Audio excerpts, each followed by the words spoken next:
My daughter Rachel Cruz joins me for a couple of segments, as she does every week now, to talk kids and money, to talk something through. We're talking through different subjects that we covered in our book, which comes out in April 22nd, called Smart Money, Smart Kids. You can pre-order the book now at Amazon.com, BarnesandNoble.com, DaveRamsey.com.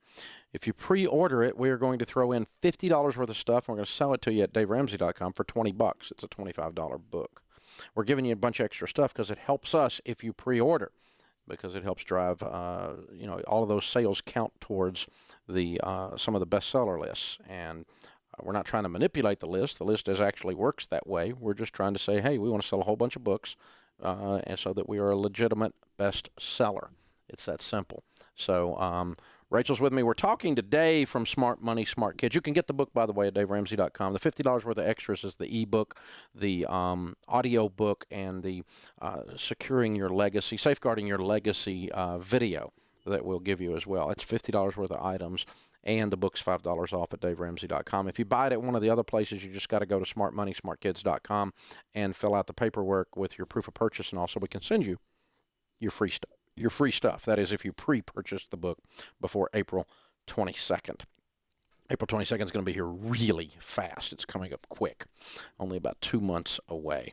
So we're talking about weddings, and we talked about setting up a budget with a fixed amount up front, and that the average household income is $52,000 in America, and the average wedding is $28,000. But there's certainly a lot of weddings that cost a lot less than that are absolutely awesome, and that people do a great job with. And one thing we didn't mention, Rachel, is, and sometimes you and I just assume this, is you're paying cash.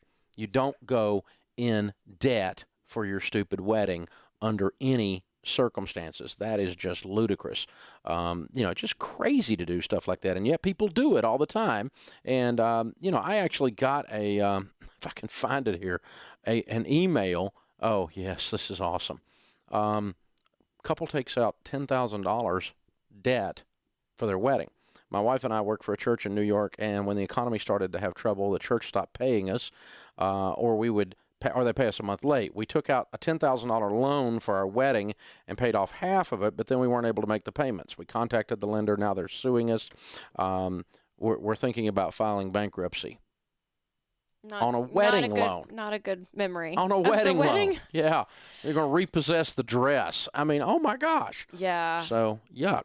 Yeah, so, paying cash, obviously. All the way down to going to the everything. The preacher with $50 and saying, marry me. Yes, I everything. mean, don't just whatever the budget is, the budget has to be in cash. That's right. Don't let your wedding follow you past the honeymoon phase. Just nip it in the bud right there. Pay cash for it. Yeah, it is. Can you imagine telling your grandkids later that the wedding bankrupted you? I mean, that just blows my mind. That's just awful. Wow. That's something else. Well, the deal is, too, moms and dads, one thing to remember in this from a control standpoint is you can control the boundaries you put around the wedding, but it is not your wedding. And some moms, more than dads, some dads too, but some moms really get so involved in the wedding, it's almost like they're getting married again, or they're having the wedding through their daughter they never had, or whatever the deal is. And you really got to give your child some boundaries, and then you can give them great ideas, creative ideas, but you become a participant then. You're not managing the whole process. The only thing you're managing, if you're putting up the money, is the amount, right?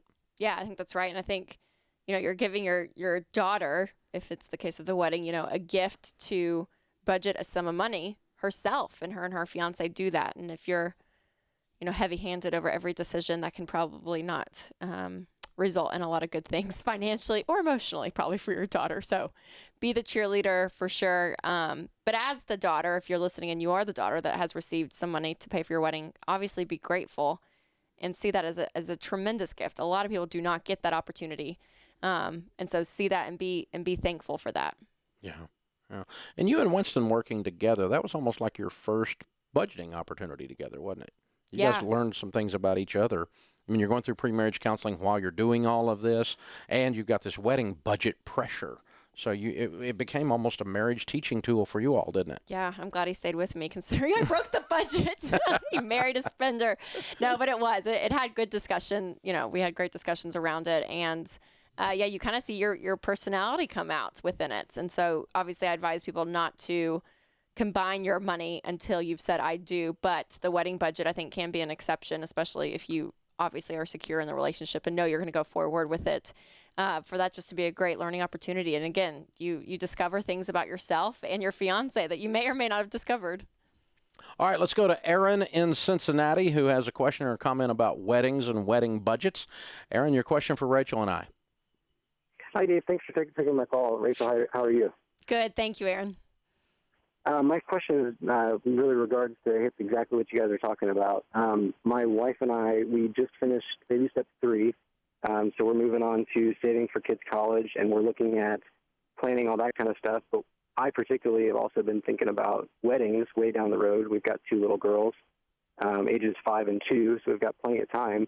But I was kind of just thinking, what's the best vehicle for that? Is there just mutual funds, or, obviously I don't want to just put it in a money market or something that's not going to really grow, but I want it to be protected.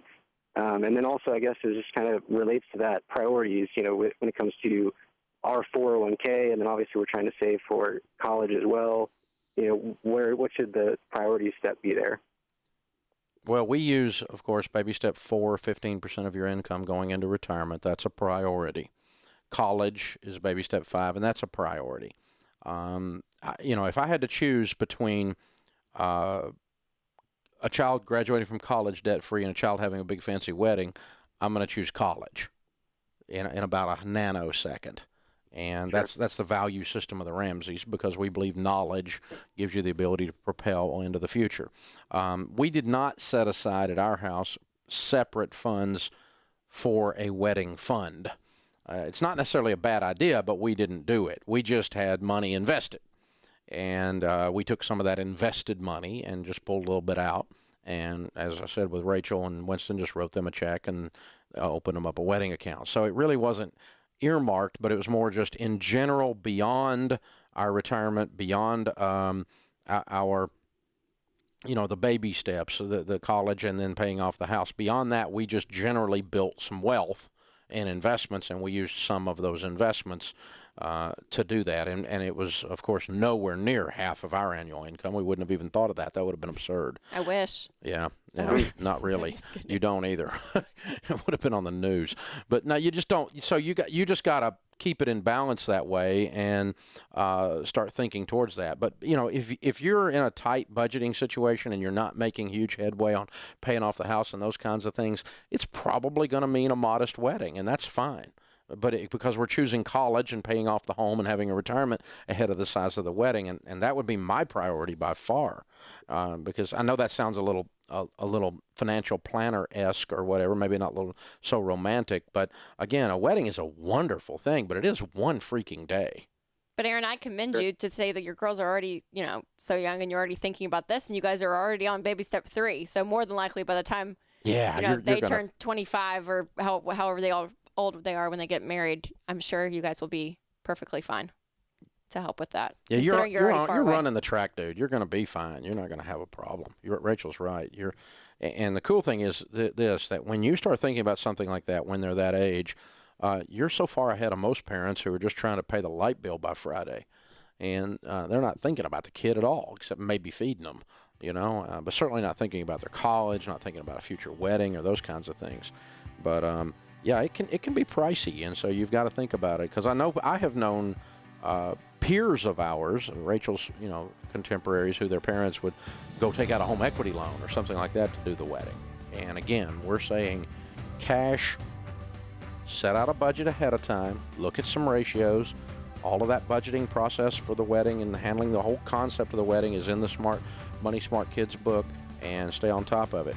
Rach, thanks for joining me again. Yeah, thanks for having me. All right, the Smart Kids, Smart Money book is on sale, as I said, at DaveRamsey.com. It's on sale, of course, at Amazon.com, BarnesandNoble.com, and be sure you pick up yours before the street date so you get those bonus items. This is the Dave Ramsey Show.